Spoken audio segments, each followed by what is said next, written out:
வந்துடுச்சு, குக்கு குக்கு கதை சொல்ல வந்துடுச்சு. சிரிப்போடு சந்தோஷமா நல்ல பழக்கம் கத்துக்கலாம். பறவை விலங்கு நண்பர்களோடு குட்டி குக்கு உலகம் போகலாம். கதை ஆரம்பம் இப்போ தானா, குட்டி குக்கு குக்கு கதை தொடங்குது இப்போ.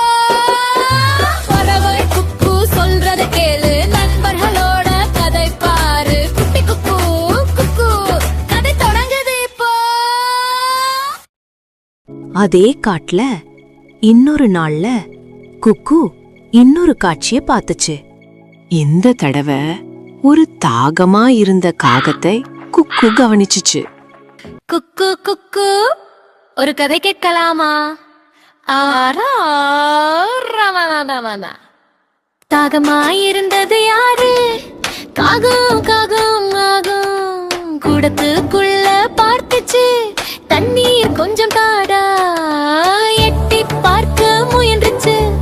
எட்டலையே ஐயோ, காகம் சோறவே இல்ல, நான் கைவிட மாட்டேன்னு சொன்னிச்சு.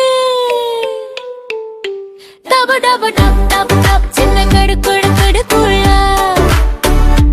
டப டப டப் டப் டப் 1 2 3ன்னு. டப டப டப் டப் டப் தண்ணி மேலே வந்துச்சு. காகம் சந்தோஷமா குடிச்சிச்சு, முழுசா தீர்ந்துச்சு. டப டப டப் டப் டப் சின்ன கருக்கடு கொடுக்குள்ள.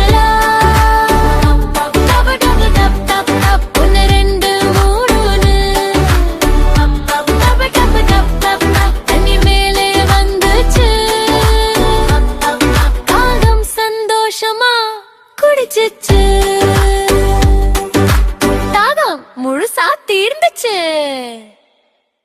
ஆந்தை சொன்னுச்சு, முயற்சி செய்தால் முடியாதது இல்ல. அப்புறம் ஆந்தை இந்த கதைய ஒரு புத்தகத்துல எழுதிச்சு. இதுதான் இன்றைய குட்டி குக்கு கதை. உங்க நேரத்தை ஒதுக்கி என் கதையை கேட்டதுக்கு குக்குக்கு ரொம்ப சந்தோஷம். நன்றி குட்டீஸ். பாய்.